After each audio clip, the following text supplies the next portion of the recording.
Muy buenas noches, bienvenidos a su noticiario vespertino ¿Qué hay de nuevo en el derecho?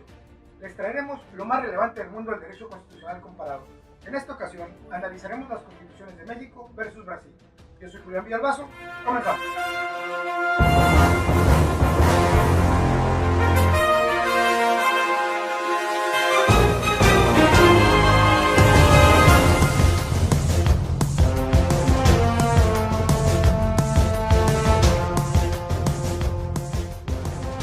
Ahora bien, ¿qué entendemos por derecho constitucional comparado?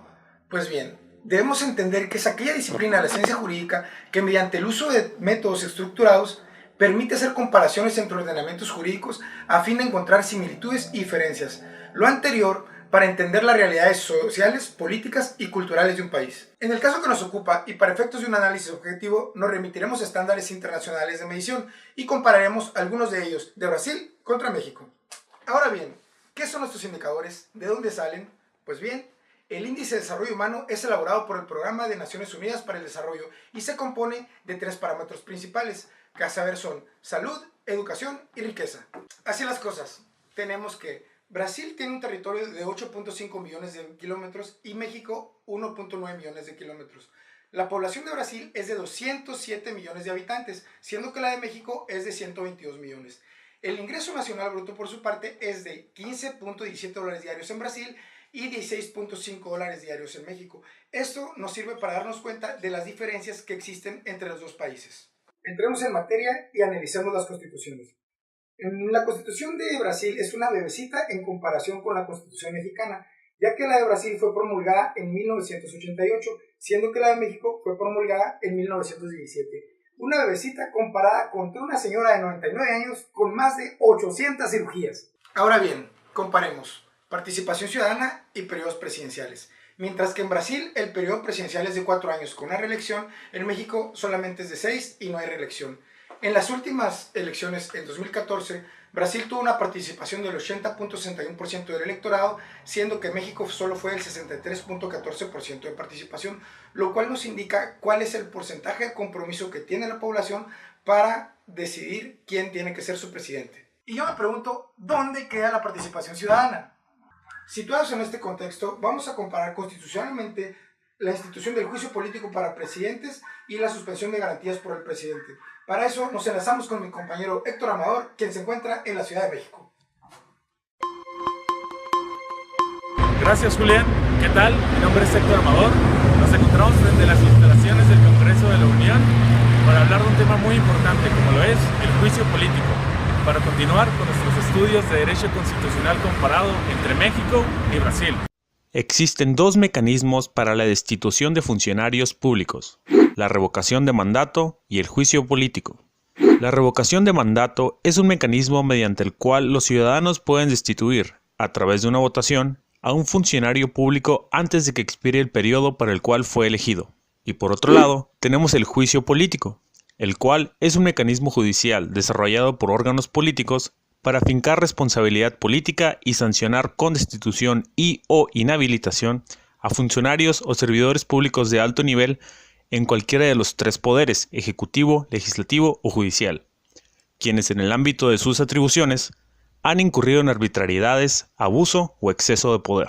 En Brasil, el artículo 52 constitucional establece la competencia del Senado Federal para procesar y juzgar al presidente y al vicepresidente de la República en los delitos de responsabilidad, los cuales se encuentran plasmados en el artículo 85 de la misma Constitución. En México, el artículo 108 constitucional, en su párrafo segundo, señala que son 2 las causales a partir de las cuales se puede fincar responsabilidad al presidente de la República: traición a la patria y la comisión de delitos graves del orden común. Esto es, que el presidente de la República no es políticamente responsable, goza de inmunidad absoluta por lo que se refiere a actos o omisiones que redunden en perjuicio de los intereses públicos fundamentales o de su buen despacho. Solo se le podrá demandar por responsabilidad penal y, como ya vimos, es limitada. Haciendo una comparación, podemos observar que en Brasil hay una declaración precisa y exacta en la norma constitucional sobre la responsabilidad del presidente de la República, salvaguardando los derechos fundamentales de los ciudadanos. En México existe una gran omisión en la Constitución, la cual radica en no contemplar la responsabilidad política del presidente, ya que debería contemplarse no por asuntos frívolos, pero sí en caso de que con sus actos u omisiones el presidente quebrantara gravemente el orden constitucional. ¿Cuáles son las consecuencias? En Brasil, el impeachment o juicio político es el mecanismo que fue utilizado para destituir a la expresidenta Dilma Rousseff. Presuntamente, ella se encontraba violando normas fiscales con el fin de hacer menos evidente el déficit presupuestal. Finalmente, el Senado y los diputados brasileños decidieron que la mandataria fuera apartada de su cargo. ¿Y en México? Bueno, el juicio político no procede contra el presidente de la República. Como lo señala el artículo 108 constitucional, el presidente solo podrá ser acusado por traición a la patria y delitos graves del orden común. El estado de Chihuahua es el único que prevé esta herramienta jurídica política. Además, en su ley estatal electoral, establece el procedimiento que deberá llevarse a cabo para destituir a un individuo electo de manera popular. Asimismo, desde 1921 y a través de las diversas legislaturas a la fecha, se han planteado proyectos de iniciativas para reformar el artículo 108 constitucional para que el presidente pueda ser acusado por violación expresa a la Constitución y ataques a la libertad electoral. De igual forma, se han planteado reformas al artículo 110 constitucional para insertar al presidente entre los servidores federales que podrán ser sujetos a juicio político. Esperemos que nuestros amigos del Congreso, en representación de toda la sociedad mexicana, sigan impulsando estas reformas para limitar la inmunidad del presidente. Regresamos a otra parte del estudio con Alejandra. Ahora nos vamos con cámaras y micrófonos con mi compañera Alejandra Borroso, quien nos hablará del tema de suspensión de garantías. Adelante, Alejandra. Gracias, Julián. El tema de estado de excepción o de emergencia es materia hermana o gemela del juicio político para presidentes. La facultad de suspender derechos por parte del presidente forma parte del principio raison d'être, es decir, razón del Estado, y constituye la negación del principio de soberanía popular del derecho de destituir a un presidente mediante el juicio político, tema que atendió mi compañero Héctor.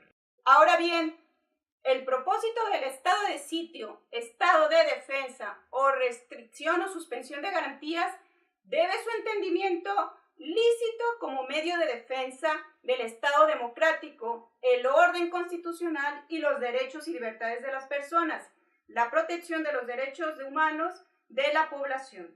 Ante el mal uso de este acto de arbitrariedades en la facultad del máximo representante de un Estado, debe considerarse incompatible y además contrario no solo a la lógica constitucional, sino además a las obligaciones contraídas por los Estados partes dentro de la Convención Americana sobre Derechos Humanos y del Principio Internacional de Derechos Civiles y Políticos.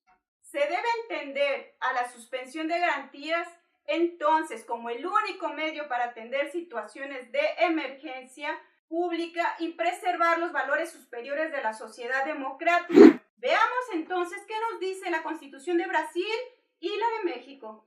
Para Brasil, en su Constitución, plasma la defensa del Estado o de las instituciones democráticas como los mecanismos de defensa, que es el estado de defensa en su artículo 136 y del estado de sitio en el artículo 137. Faculta al presidente para decretar el estado de defensa para preservar o restablecer en breve tiempo en lugares concretos y determinados el orden público o la paz social ante dos hipótesis: la amenaza por una grave y eminente inestabilidad institucional. 2.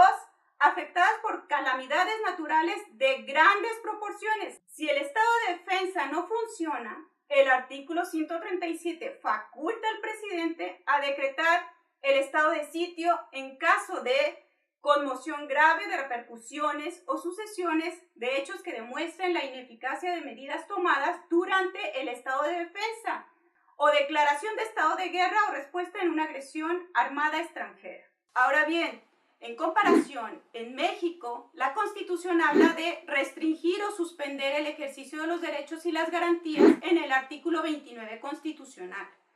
Tenemos que de la reforma constitucional en materia de derechos humanos en junio del 2011 se reformó dicho artículo, que menciona como causas específicas que originan el estado de emergencia 3 hipótesis.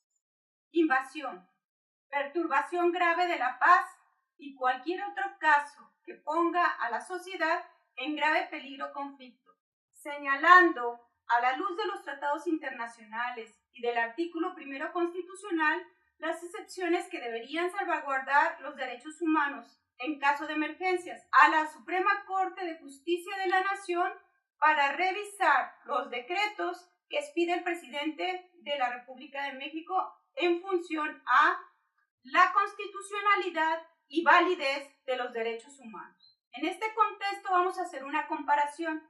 Brasil, en su artículo 138, señala que el presidente deberá indicar las garantías constitucionales que quedan suspendidas, en tanto que México, en el artículo 29, señala que derechos no podrán restringirse ni suspender y enlista una relación de 14 derechos, cosa que no hace la Constitución de Brasil. Brasil, por tanto, no menciona excepciones a derechos que deban prevalecer. Deja a discrecionalidad del presidente suspender cualquier derecho, mientras que México debe ser proporcional al peligro que se hace frente y debe de estar fundada y motivada en términos de la Constitución. Salvo una agresión armada extranjera para el caso de Brasil y la invasión para el caso de México, las hipótesis restantes son de decisión discrecional del presidente y se presta, como ya sabemos, a violaciones graves por el Ejecutivo. En México existe el mandato constitucional para que el Congreso de la Unión expida la ley reglamentaria del artículo 29 constitucional. En este año se ha evaluado por la Comisión de Derechos Humanos de Gobernación 2 iniciativas de proyectos. Una propuesta por el Poder Ejecutivo y otra propuesta por los senadores. La Comisión de Derechos Humanos ha presentado su dictamen favorable a la iniciativa con observaciones donde integra las 2 iniciativas. Existe la preocupación entre los analistas y se manifiesta ante conceptos inadmisibles con problemas estructurales como son la falta de elementos objetivos para determinar las circunstancias que amerite la suspensión de garantías, así como la libertad interpretativa para el Ejecutivo, como lo mencioné, ante cualquier caso o grave perturbación, deja abierta la puerta para que el Ejecutivo determine, y la falta de controles reales y efectivos que eviten la comisión de abusos y excesos del Ejecutivo. Es decir, no se trata nada más de especificar qué derechos se restringen, como lo menciona el artículo 29 de México, sino también el cómo y bajo qué circunstancias específicas para evitar y limitar la discrecionalidad del Ejecutivo. Esta facultad de los presidentes resulta muy delicada si se considera que tanto Brasil y México son países que viven inmersos en crisis profundas derivadas de la violación generalizada y sistemática de derechos humanos.